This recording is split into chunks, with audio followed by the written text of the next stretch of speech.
whether you like it or not. First. Second, we need to have a flat surface. The larynx, the jaw, ha. Here is a life hack for you. Ah, Ha. ah. Ha. Now let's try it one more time.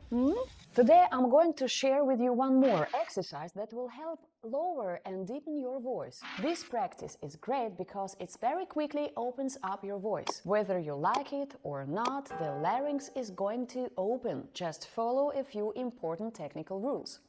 First, make a yawn in your mouth and hold it. Second, do the exercise barefoot.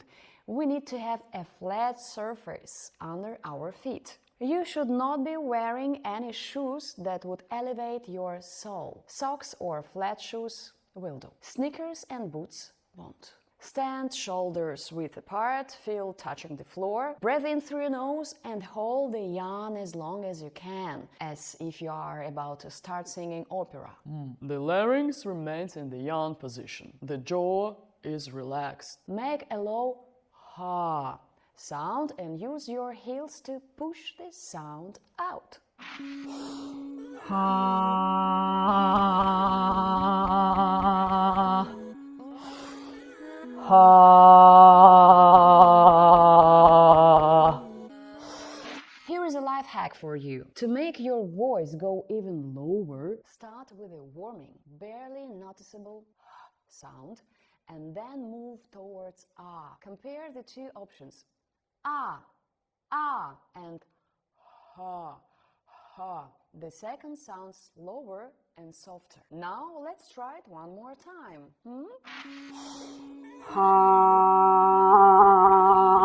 Ha. Ha.